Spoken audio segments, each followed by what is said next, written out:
სანამ სხვა სტუდენტები ლექციებს ესხედან, ან წიგნებს კითხულობენ, რუსხელ აზიზოვის სიუჟეტს ამონტაჟებს. This is a daycare center located in the edge of Tbilisi.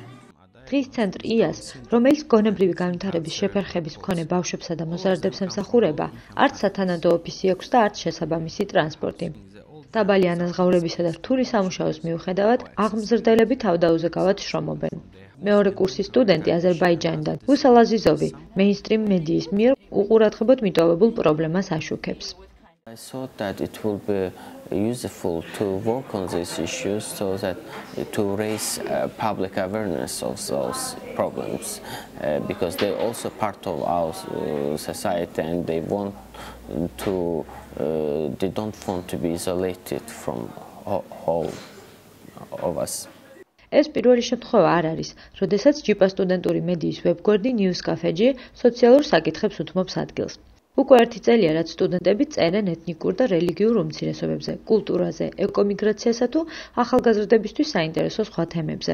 სტუდენტური მედიის ხელმძღვანელს ნინო ლომაძეს სტუდენტების არჩევანი მოსწონს.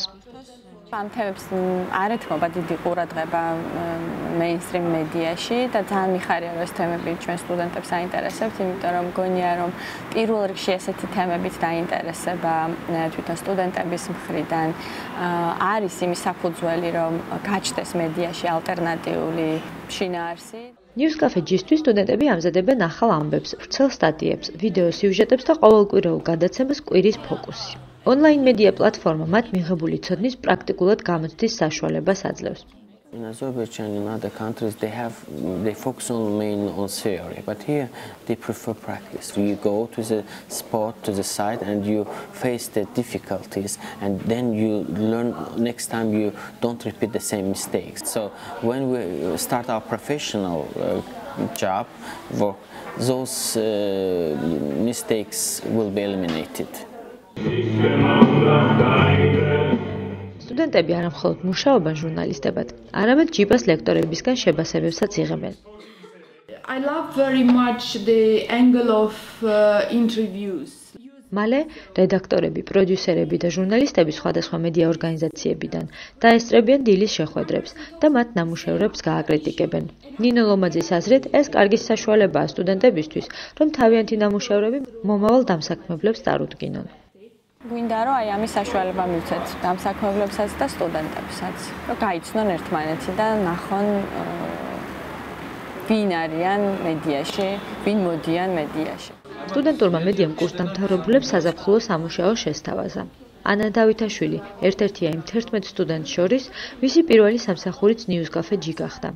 მან უნივერსიტეტი უკვე დაასრულა, თუმცა კვლავ აგრძელებს News Cafe-ისთვის მუშაობას, როგორც პროგრამა არტ რეაქტორის ჟურნალისტი. მისი თქმით, ზაფხულში მიღებული გამოცდილება მას დასაქმებაში დაეხმარა. News Cafe-ი ძალიან დიდი დამსახურებაა, რომ აქაც მოვხვდი, იმიტომ რომ აქედან მიღებულმა გამოცდილებამ და მე აქედან გაკეთებულმა სტორებმა და ხალხმა რო ნახარ რაღაცები, ესე თუ ისე შეგვეძლო რამდენიმე ადამიანს იქიდან წამოვიდა. უფრო თავდაჯერებული ხარ, იმიტომ რომ შენ თვითონ გიკეთებია რაღაცები და ეს არ არის მარტო საშინაო დავალება, რომელსაც ლექტორი გაგისწორებს და გეტყვის სად რა შეცდომა დაუშვი. უფრო ბევრი რაღაც შეგიძლია დამოუკიდებლად რომ გააკეთოთ, ალბათ უფრო მეტ პასუხისმგებლობასაც იღებს შენ პროდუქციაზე, რასაც ქმნი. სტატიის იდეის განვითარება, საკითხის ღრმა კვლევა, ინტერვიუების ჩაწერა, სცენარის მომზადება და რედაქტირება. ეს ყველა მნიშვნელოვანი პრაქტიკული უნარია, რომელიც პროფესიონალ ჟურნალისტს სჭირდება.